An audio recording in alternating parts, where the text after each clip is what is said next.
जब क्या होगा जब मौत के पहाड़ पर 7 दिन तक राक्षसों से लड़ने वाला लड़का आखिरकार जिंदा बाहर निकल आए, लेकिन उसकी असली परीक्षा तब शुरू हो जब उसे समझ आए कि अब वापस पुरानी जिंदगी में लौटना मुमकिन नहीं। यही होता है डेमन स्लेयर सीजन 1 एपिसोड 5 में, जहां तंजीरो पहली बार महसूस करता है कि वह अब एक साधारण इंसान नहीं रहा। रातें खत्म हो चुकी थीं।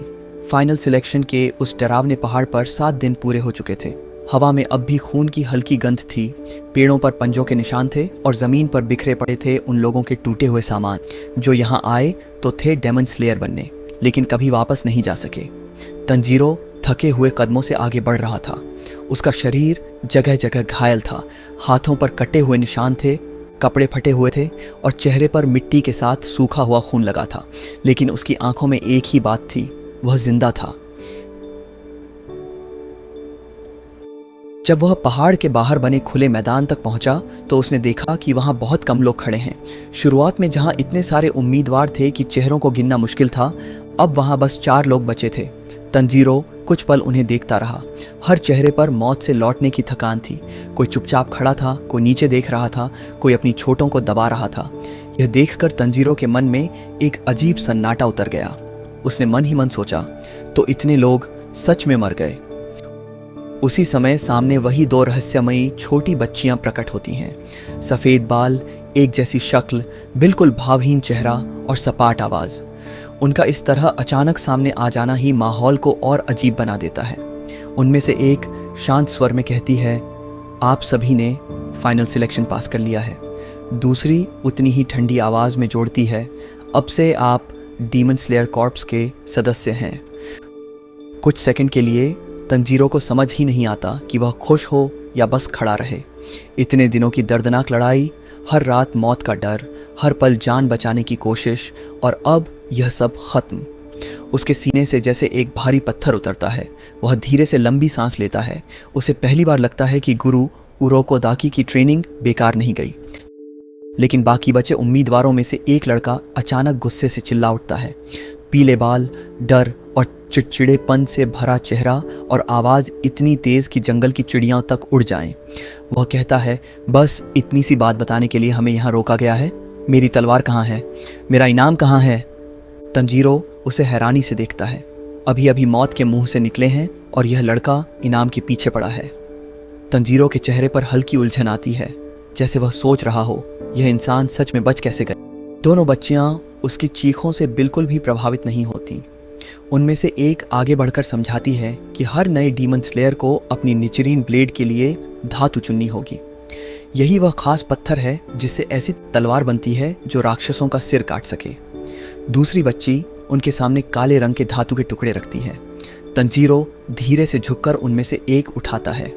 पत्थर ठंडा है, खुरदुरा है, लेकिन उसके हाथ में आते ही उसे ऐसा महसूस होता है जैसे उसने अपनी नई जिंदगी की पहली निशानी पकड़ ली हो। उसी समय ऊपर आसमान से अचानक कांव कांव की आवाज गूंजती है। तंजीरो सिर उठाकर देखता है तो कई काले कौवे नीचे चक्कर काटते हुए उतर रहे हैं। उनमें से एक सीधा उसके कंधे पर आ बैठता है और जोर से चिल्लाता है। तंजीरो एकदम पीछे हट जाता है। वह कौवे को देखकर कहता है, अरे यह क्या है? तभी बच्चियां बताती हैं कि यह कासुगाई क्राउ है जो अब से उसके मिशन की खबरें पहुंचाएगा। कौवा फिर कांव करता है जैसे उसे भी तंजीरो की अनजान शक्ल पर मजा आ रहा हो। इतनी मौत और डर के बीच यह छोटा सा अजीब पल माहौल को कुछ हल्का कर देता है। पीले बालों वाला वही लड़का फिर से शोर मचाने लगता है। वह कौवों पर चिल्लाता है, बच्चियों पर चिल्लाता है, किस्मत पर चिल्लाता है। तंजीरो उसे देखता है और मन ही मन कहता है, यह आदमी अगर राक्षसों से कम और चिल्लाने से ज्यादा लड़े तो शायद अच्छा करे।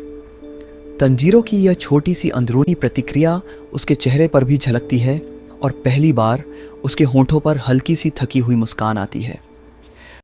फाइनल सिलेक्शन खत्म हो चुका था। अब तंजीरो के कदम वापस उस घर की तरफ मुड़ते हैं जहां से यह सफर शुरू हुआ था।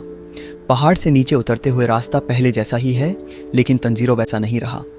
जब वह पहली बार यहाँ आया था उसके कदमों में डर था।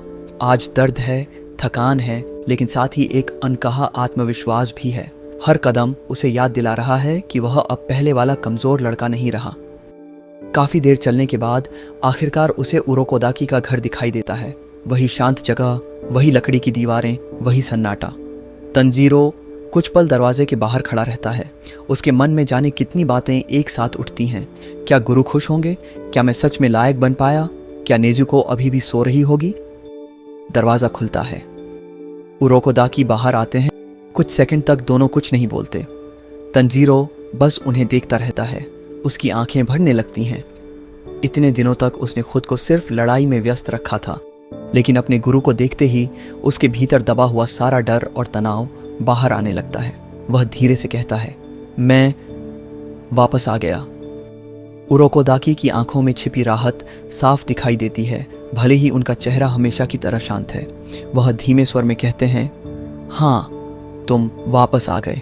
यह छोटा सा वाक्य तंजीरो के लिए किसी इनाम से कम नहीं। उसे महसूस होता है कि उसने सच में कुछ हासिल किया है। लेकिन अगले ही पल घर के अंदर से हल्की सी आहट आती है। तंजीरो मुड़कर देखता है। उसकी आंखें खुली हैं। तंजीरो की सांस जैसे रुक जाती है। इतने लंबे समय से वह सिर्फ इसी दिन का इंतजार कर रहा था। वह तेजी से अंदर जाता है, नेजुको के सामने घुटनों के बल बैठ जाता है और कांपती आवाज में कहता है, नेजुको, तुम जाग गई। नेजुको शांत नजरों से उसे देखती है। वह बोल नहीं सकती, लेकिन उसकी आंखों में पहचान है। तंजीरो के चेहरे पर राहत, खुशी और भावुकता सब एक साथ उतर आते हैं। उसकी आंखों से आंसू बहने लगते हैं। वह हंसते हुए रो पड़ता है। वह कहता है, मैंने कर दिखाया, मैं वापस आ गया हो। यह पल छोटा है, लेकिन तंजीरो के लिए यही उसकी असली जीत है। कुछ दिन गुजरते हैं, घाव भरने लगते हैं, शरीर थोड़ा संभलता है और फिर एक सुबह एक अजीब सा आदमी घर के बाहर जोर जोर से चिल्लाते हुए आता है। उसके बाल बिखरे हैं, चेहरा गुस्से से भरा है और वह बार बार तंजीरो का नाम पुकार रहा है। तंजीरो बाहर निकलता है तो वह आदमी लगभग उसकी तरफ तलवार बढ़ाते हुए कहता है, तेरी निचिरीन स्वॉर्ड तैयार है और तूने मुझे इतना इंतजार करवाया। तंजीरो घबरा जाता है। वह समझ नहीं पाता कि यह आदमी तलवार देने आया है या लड़ने। उरोकोदाकी शांत खड़े रहते हैं, जैसे उन्हें इसकी आदत हो। वह कारीगर गुस्से में बड़बड़ाते हुए तलवार तंजीरो के हाथ में थमा देता है। तंजीरो धीरे से तलवार को म्यान से बाहर निकालता है। धूप उसकी धार पर चमकती है। सबकी नजर उसी पर टिक जाती है। कुछ सेकंड तक तलवार चांदी जैसी चमकती रहती है, फिर धीरे धीरे उसका रंग बदलने लगता है, गहरा काला।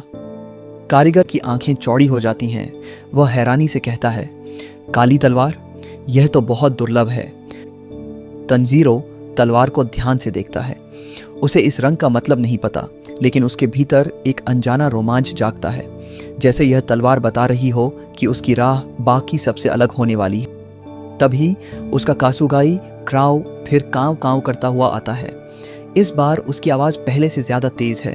कौवा घोषणा करता है कि तंजीरो को उसका पहला आधिकारिक मिशन दिया जाता है। उत्तर पश्चिम के एक गांव में लड़कियां रहस्यमय तरीके से गायब हो रही हैं। शक है कि वहां कोई राक्षस छिपा हुआ है। तंजीरो कुछ पल चुप खड़ा रहता है। पहला मिशन, पहली असली जिम्मेदारी। वह अपनी नई काली तलवार को कसकर पकड़ता है। नेजुको के बॉक्स की तरफ देखता है, फिर उसकी आंखों में वही चमक लौट आती है जो अब एक ट्रेनी की नहीं बल्कि एक नए डीमन स्लेयर की है। एपिसोड 5 यहीं खत्म होता है। उस पल पर जब तंजीरो समझ जाता है कि ट्रेनिंग का दौर पीछे छूट चुका है। अब सामने है असली दुनिया, असली राक्षस और ऐसी लड़ाइयाँ जो उसकी किस्मत बदल देंगी।